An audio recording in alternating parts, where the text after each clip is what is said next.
Hello, beautiful. I'm your host, Nicole Goff.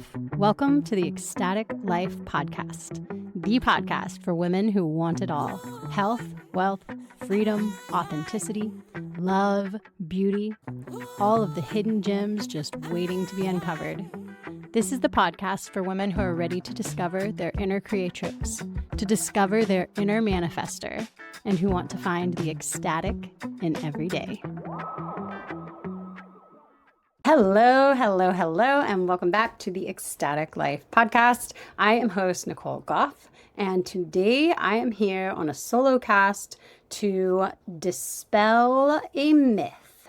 And that myth is that self-care is selfish, particularly for moms. So I just want to tell you a quick story. If you've been following this podcast, you've probably heard it before, but this is really the impetus of Ecstatic Life. This whole podcast and everything was all birthed from my self-care journey. And so I will tell it again. I was completely burnt out. I have 5 children. I am a stay-at-home, work-at-home mom. I run a not-for-profit. At the time of my complete burnout, I was actually running 2 not-for-profits, volunteering with my community, teaching classes, giving. My older parents lived in town, helping them out, just doing everything for everyone. And really, I didn't realize it at the time, but martyring myself.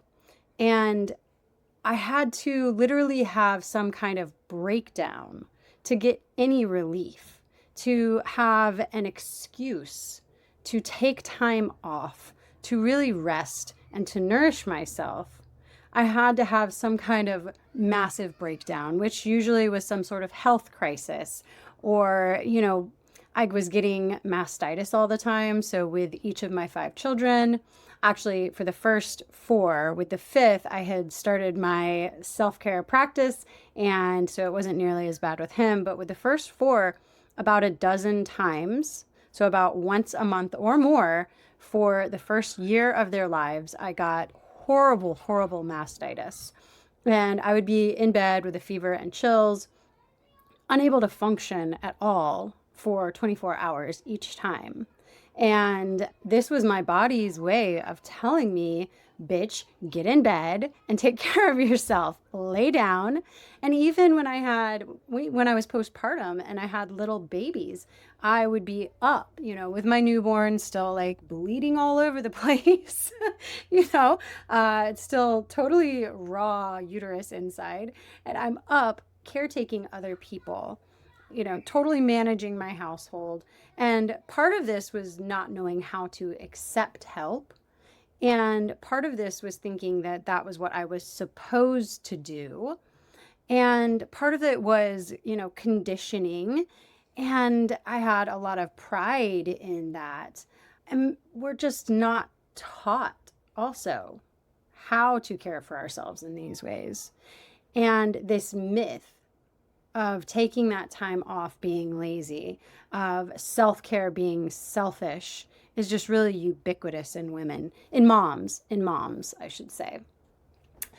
And so that's why I'm on here again, talking about this topic, because this myth of self-care being selfish for moms is really keeping women stuck in a cycle of burnout, which leads to resentment, particularly resentment for our male partners, particularly resentment for the fathers of our children. So this is actually leading to broken relationships. This is actually breaking families apart.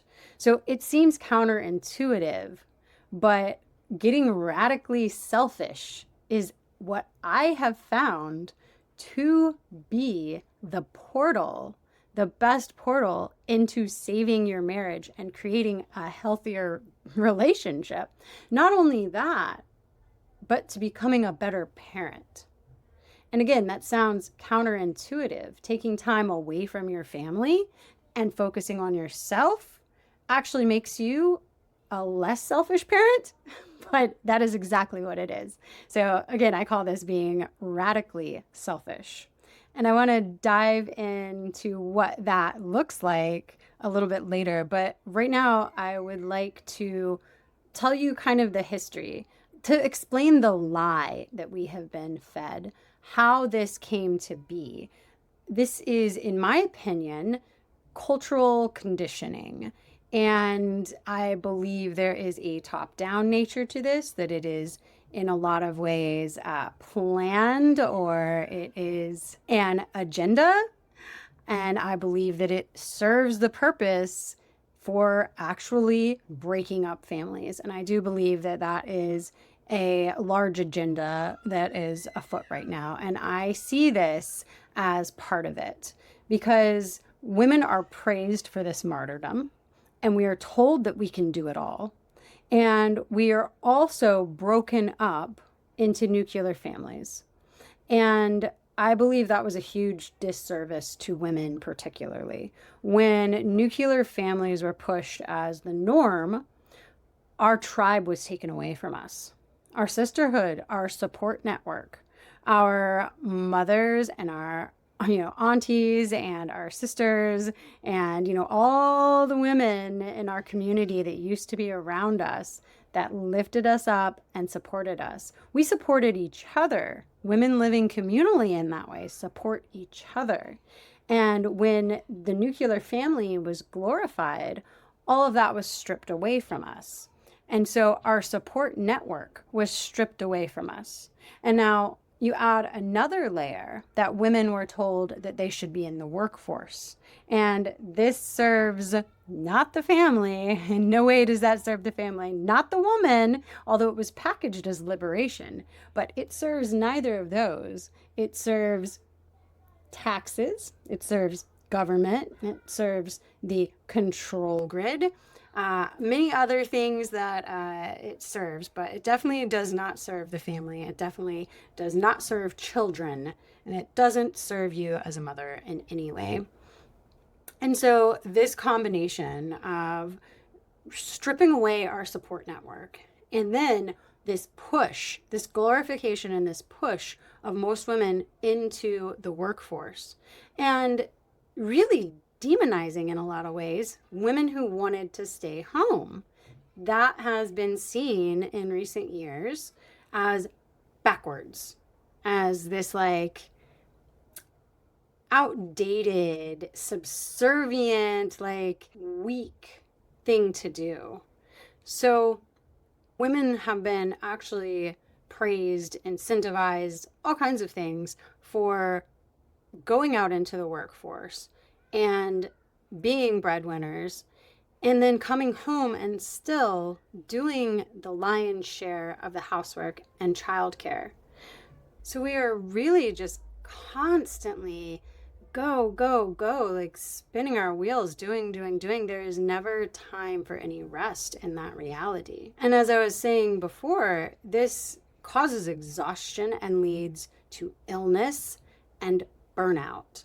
And it's not sustainable. We can't go off to work and work a 40-hour week, even if we're working part-time, and then come home and clean the entire house, do all the meal prep, do all the grocery shopping, take care of the kids, and still have any time for ourselves, for filling our own cup. And so, of course, this is going to cause burnout. And that burnout leads to the exhaustion, leads to the illness. I mean, there are a lot of chronic conditions that can come up due to just this, burning the candle at both ends in this way.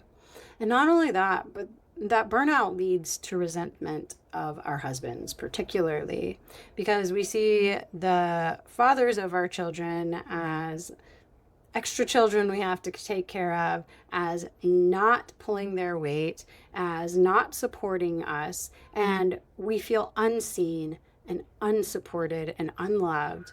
And this breeds so much resentment between parents, between husbands and wives.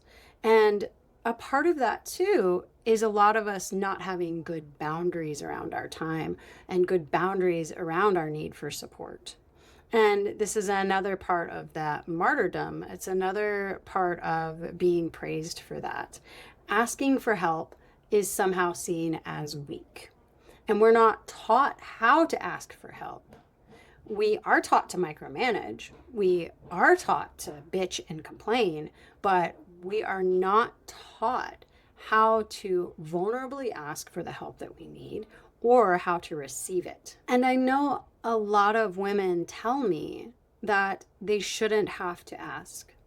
And I said that over and over and over for years. If I have to ask for it, it just doesn't even seem fair. It's just piling on more unfairness to the situation. But honestly, through a lot of coaching and a lot of, digging in my own self work, really, uncovering truths, I have come to the understanding that most men need that direct communication. Most men, because they are different creatures than us.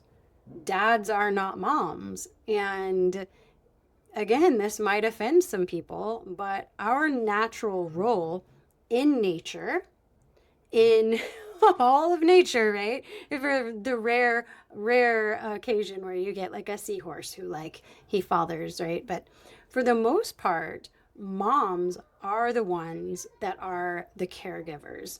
And especially in, natural human situations, it is the women who are coming together to raise the children. It is the women who are caretaking and caring for the household and the family. And so it doesn't necessarily come naturally to men in that way. It comes more naturally to dads to be the fun parent, right? So it doesn't mean that dads can't learn. It doesn't mean that they can't adapt. It doesn't mean that it gives them an excuse to check out and do whatever they want. They get home from work, take off their boots, and that's it. They sit in front of the TV.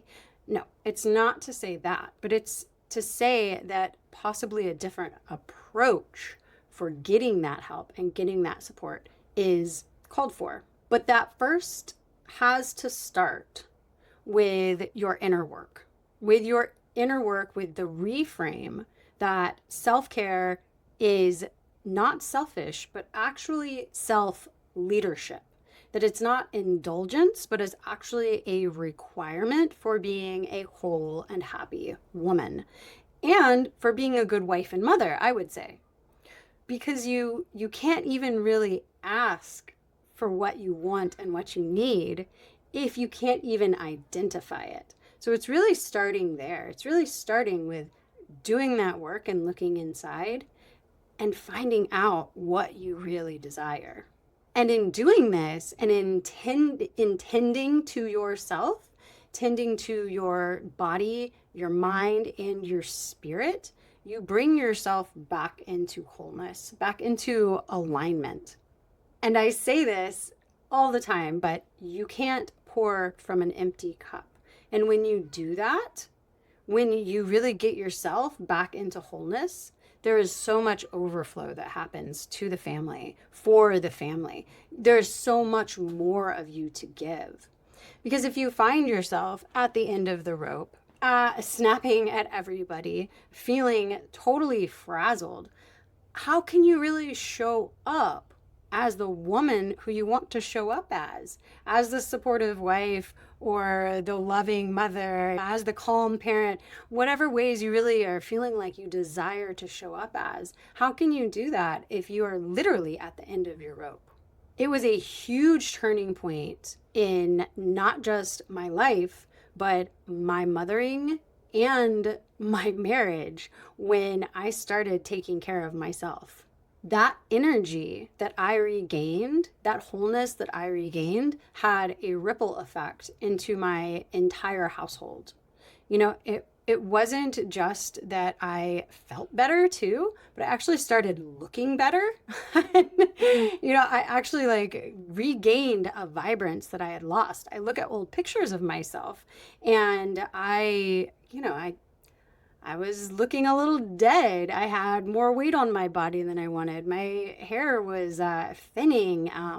There was just a lack of vibrancy because all of that was being drained away. And once I started my self-care routine, once I started giving myself that nourishment that I really needed, it showed up externally, physically. It showed up in my home. My home actually improved. I actually got a new home.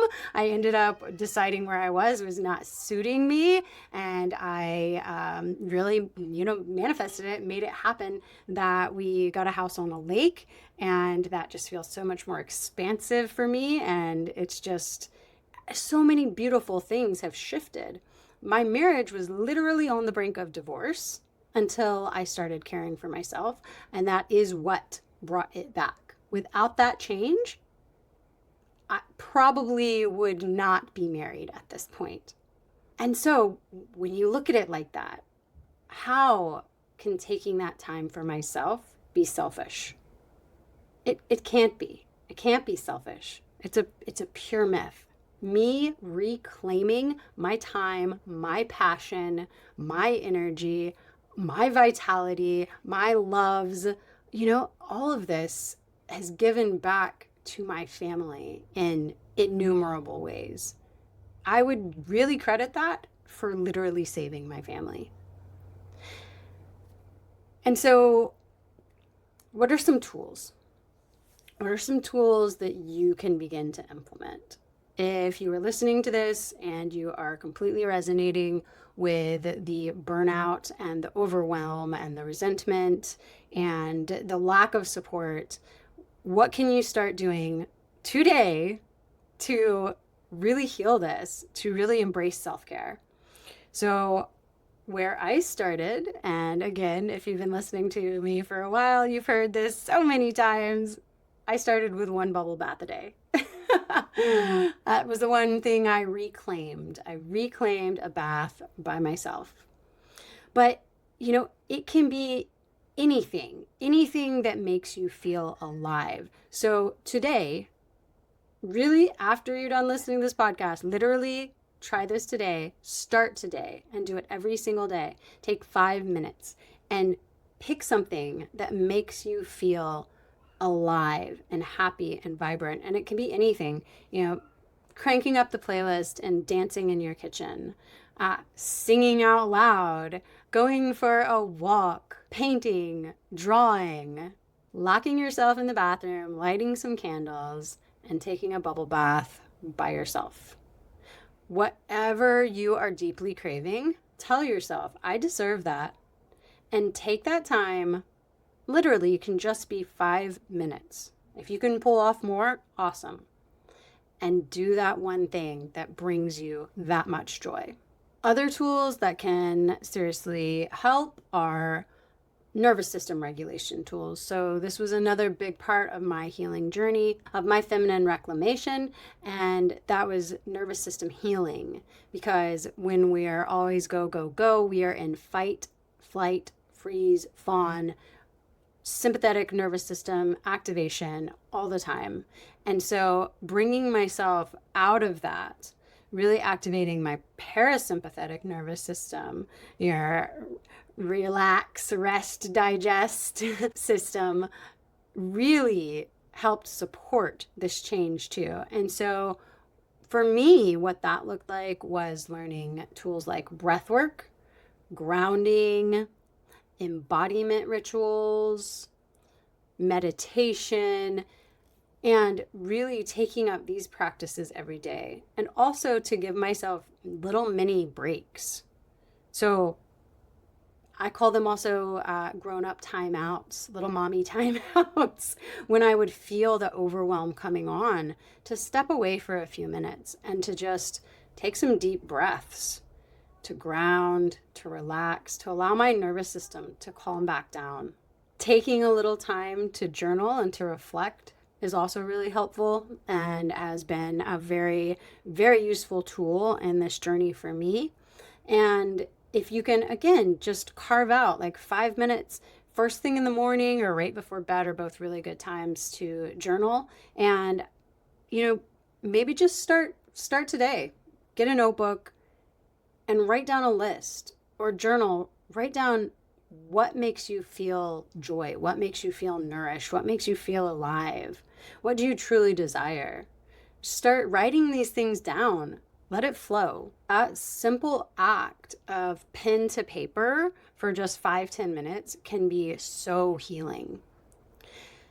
Another thing that I really dove deep into was my feminine reclamation, which is another thing I talk about a lot. And this self reclamation, it was really paired with this feminine reclamation. And so, another thing that I've found to be very nourishing is to learn to step more into my feminine energy. And we're so much in the masculine do, hustle, all day, micromanaging, managing the household and our kids and everything, and in work also. And we're holding this masculine frame so often. And to find practices that allow you to drop that and to soften into your feminine can also be super beneficial. So for me, what this has looked like is, and this also goes along with, physically showing up more beautiful the last few years, is adornment is one of the things I have really embraced.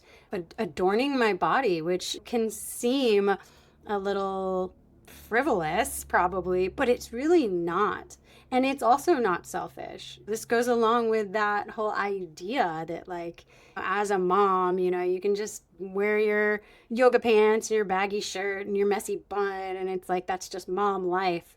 But there's something in reclaiming that physical, sensual adornment, as I call it, that can just be really, really nourishing. And another part of that is sensual movement. And I have done a practice of ecstatic dance, which has really gotten me into my feminine and into my body, but also things like even flow yoga, not necessarily exercise yoga, but just flow. Dancing is super great for this. Just any sort of movement that your body wants to take on and allowing that to happen. But getting back into my body and back into my feminine energy has also really, really helped in this change. And another benefit of this, when we carve out this time for this nourishment of our feminine, is we show up to our marriages, we show up to our partners in such a different energy. When we are attending to our bodies and to our femininity, like, we show up more radiant, and it has an effect on men. I mean, to think about when you first got with your partner, right? When you were dating, like, of course we take the time to, like, adorn ourselves. That's part of dating. And we lose that in motherhood. We lose it. Most of us just let that drop away. And part of this is the energy behind it. When we are caring for ourselves, when we are actually taking time for our self-care and that self-love starts to develop, we become more radiant beings. And all of this leads to a happier partnership. It's my deep belief that we can't fix our partners. We can only work on ourselves. And that it truly starts with this self-care, with coming back to yourself. And self-care, again, is not selfish. It is not abandoning your family. It is not taking time away from your family, but it is actually nourishing you so that you can better nourish your family, so that you can better nourish your marriage.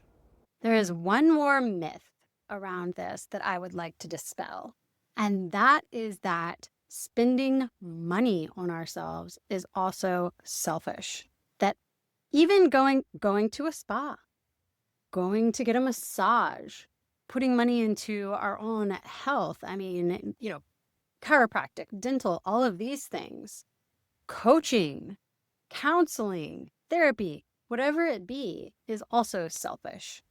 I see so many moms who will pay for ballet lessons, karate lessons, all kind of enrichment for their children, will buy stuff for their house, for their family, spend tons of money on making sure their kids are happy and healthy and don't invest in themselves. And so that's another way that this can show up. Because if you're not putting that investment into your own health and well-being, then that is also going to be taking away from your vitality and taking away from your ability to show up again as a whole, healthy, happy, radiant mom and wife, and caregiver and leader in your family. Because filling your own cup is actually the pathway back to a happier marriage, a more whole family, thriving kids, and a life that feels abundant and joyful. I have created a 5-day self-care reset. And this can be a beautiful way to start this journey. And you can find it for $5 on my Patreon page, which is patreon.com/Nicole Goff Speaks. If you want to start this journey, I recommend starting there. This is a self-led workshop that will open you up in so many ways. In just 5 days, it can truly shift the entire dynamic. And if you want to go even deeper, I offer one-on-one coaching, and you can find me at NicoleGoffSpeaks.com. I hope this has been helpful in dispelling the myth that self-care is selfish. I hope that you embrace 5 minutes of something that you truly love today. If so, please comment and let me know. Till next time, bye.